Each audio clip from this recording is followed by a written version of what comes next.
Hello and welcome to the show. For this week's BeamNG Canyon Rally, I start with the new I-Series. I've gone for the rally spec of the car, figuring that that little bit more suspension movement would come in quite handy. I'd hoped that I could be more aggressive when it comes to the jumps, carry that bit more speed than the race version could. Of course, it's still got plenty of power from the engine. I may have got a little bit carried away though at turn one, slightly forgetting what it was like to drive that corner with, well, such a fast car. Last week out, everything could be pretty much flat out over there, no problem, and that's not quite the case with this as it goes tumbling off. I'd actually initially recover it, but it was trying to get it slowed down for the next corner. I locked the brakes and that saw the I-Series go flying off of the mountain. However, we did manage to make another car flag. This one, I think, a pretty impressive car flag. I don't know how I managed to do that with cars, but there we go. Next attempt, I got myself aimed a little better.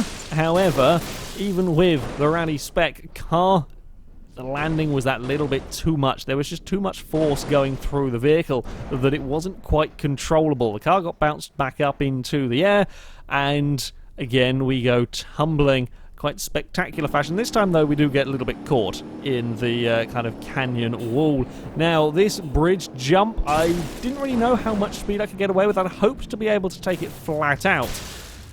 Not quite. Not quite in this car. Again, you know, while the likes of the van still would be okay going flat out over there, the suspension could deal with that landing. This is close, but it can't quite do it. There is not enough suspension movement for a flat-out landing, so I was trying some different speeds. This time, though, still too quick as I end up losing control of the car once more.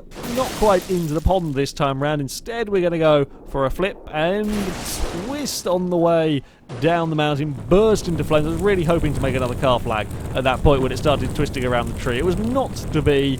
It would just have to be upside down with a fair bit of fire going on from the back of it. Of course, this final section is certainly not straightforward. It is a very, very quick part of the course. I get things a little bit wrong on the way, and I managed to gather that lot up. However, not quite getting the line right through the opening part, and yeah, that messed everything up. I thought I just completely knackered the front wheel. I thought I'd bent it completely, but it pinged itself back into position.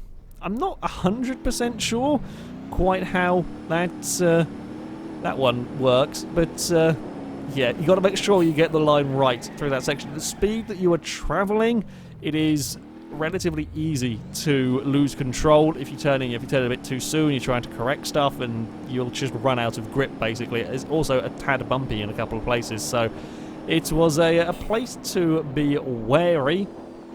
Wasn't too bad though, this car, as you would expect really from this sort of vehicle taking on the rally course.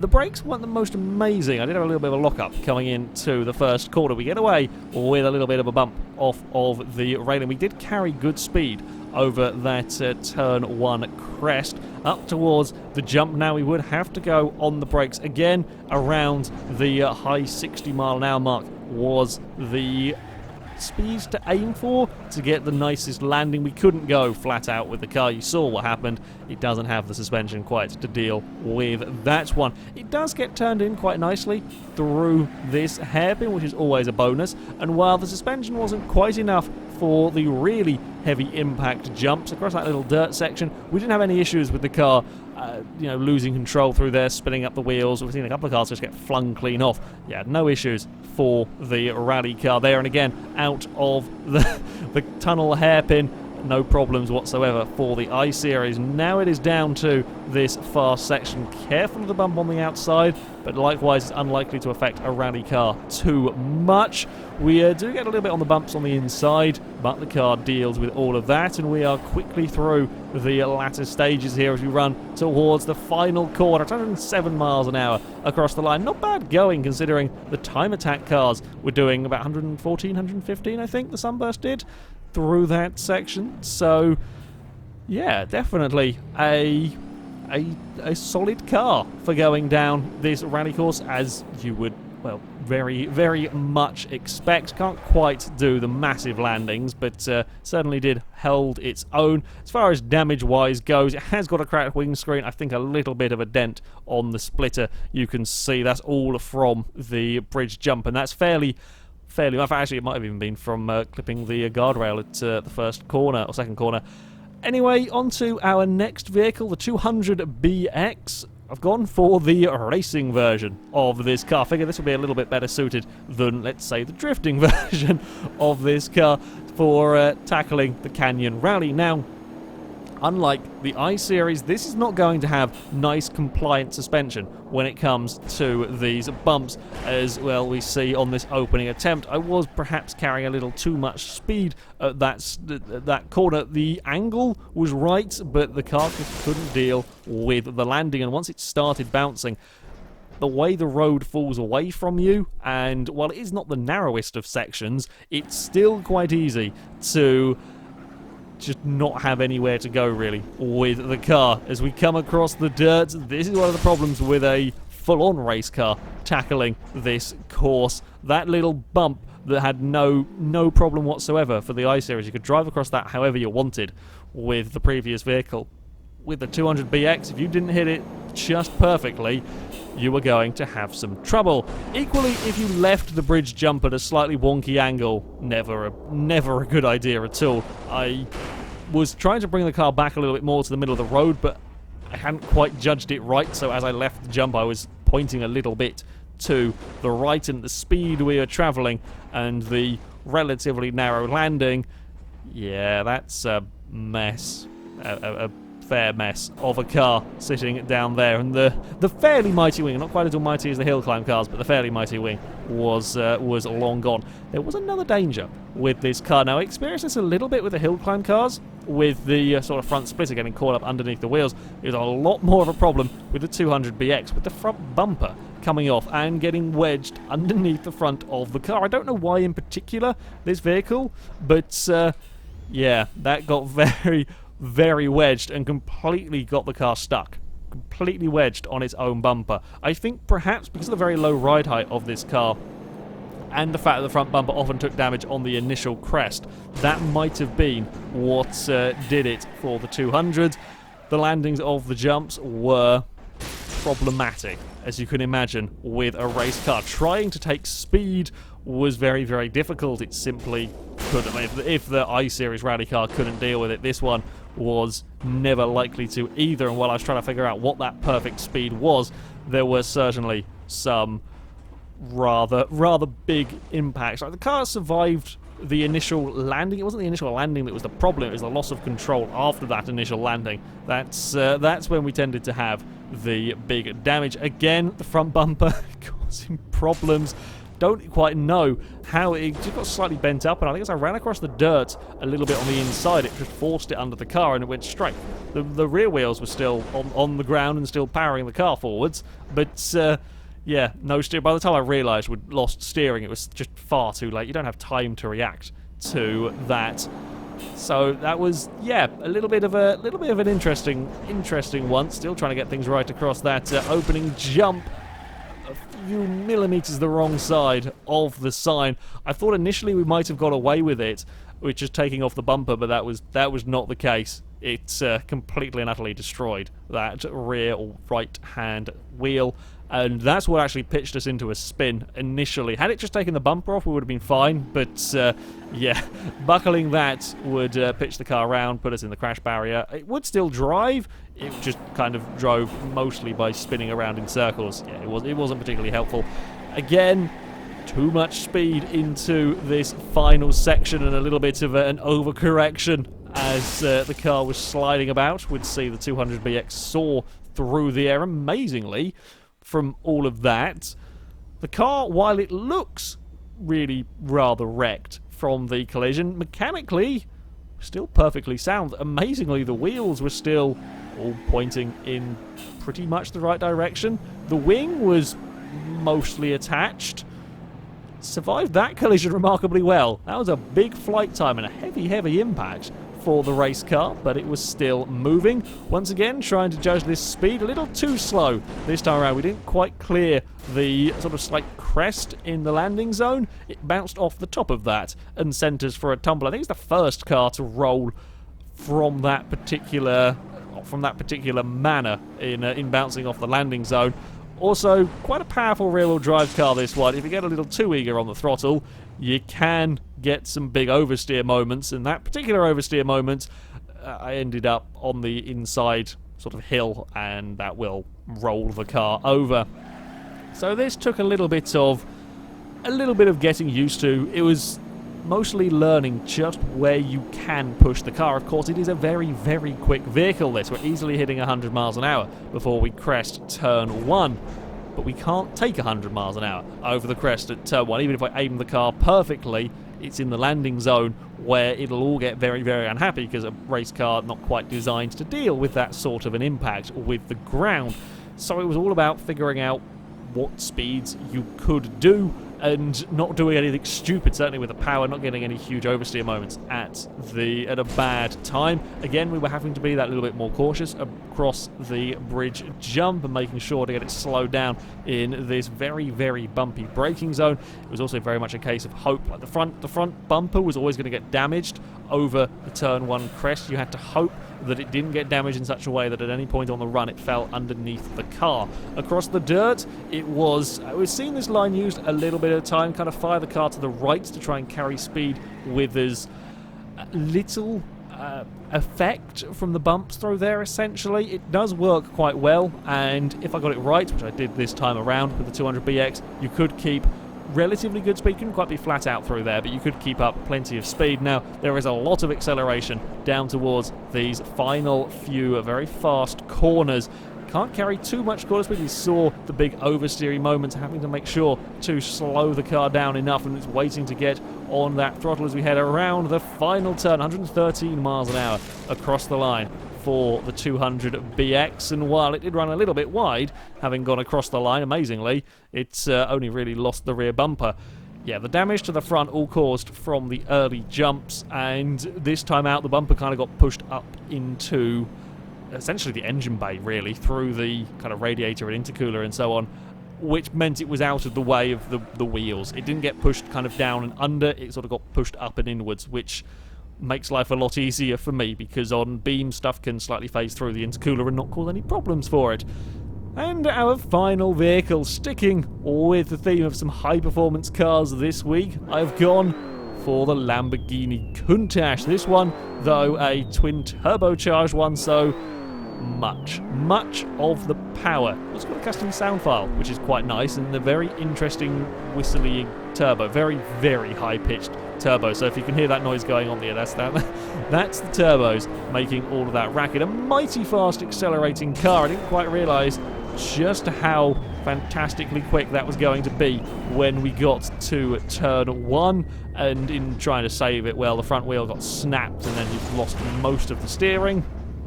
It's going to end up down in the very, very narrow gap that, well, quite a few cars, let's face it, have ended up down that part. Trying to get it slowed down for that turn 2 was not the easiest of things, and equally, with so much power and a fair bit of oversteer, spinning the car was quite easy. It is the least spectacular of crashes you can really do on this game, but it is something that can happen. Now, I'd slightly bent the steering on this run previous, and as I went to leave the bridge jump, I got it a bit wrong. It was just too far to the left. I've hit that little sort of dip before on the inside, and that launches the car. It basically rolls it before it gets to the jump, and that is not a good thing to have happen to your vehicle as it now plummets its way down the canyon. We kind of made a convertible Countach by pretty much forcing what was the roof of the car through the floor. It's yeah, not gone too well for the Lamborghini in all of this. It is quite a slow speed tumble and roll all the way down the canyon. You can see the speeds it was getting up to, almost 120 miles an hour before we left that turn 1 crest, and that caused problems with such a huge amount of speed. Trying to get the car slowed down and turned early enough, I wasn't quite used to it. Nothing I've driven so far has quite been that fast up to that section, and I was leaving it too late on the brakes and still having little bits of problems with the oversteer. This time, perhaps slightly more caused by trying to be a bit greedy in cutting the corner. I clipped a rock and that was enough to unsettle the car, and I was using too much power, and around we went. Down towards turn 2 again. I was once more a few millimeters the wrong side of the sign, and this just tears most of the right hand side apart. Lose the front wheel, completely destroy the rear wheel. That is a vicious sign. It is a really, really vicious sign. The Lamborghini, again, we were looking at near identical speed in terms of the jump. We couldn't really get away with being any greedier. Getting the braking right is always tricky into this corner, and yeah, sure enough, I didn't that time around. It's mega speed from the Countach coming up towards this final section, but there isn't mega grip in this car. Really got to watch out for the back end getting away from you. I try to catch it, but I just can't. I kind of correct it once and almost get away with it, but in trying to keep the power down, I'm still trying to get a good run, the ideal run if you like, out of the car. I couldn't do what I wanted to, and the back end would let go. Not having a mighty wing on this car is not going to help it particularly. Across the little dirt bump, you see how unsettled the Countach gets, and this is one of the difficulties with the more road-going vehicles. It starts the bouncing about at that stage, and there's very little that you can do in terms of control. We're going to skid out way. It did like skidding down the hills here on its roof. It did a pretty good slide all the way down the canyon until they eventually get caught by a tree. Yeah, a little bit less than ideal for the Lamborghini. This, once more, like the 200BX, took a bit of time getting used to, partly because of the tremendous speed, getting on the brakes nice and early for turn 1 here. Very little in the way of airtime on this attempt. I knew I had to do that simply because of the speed that this car can get up to, and the suspension wasn't a massive fan of dealing with the heavy impacts.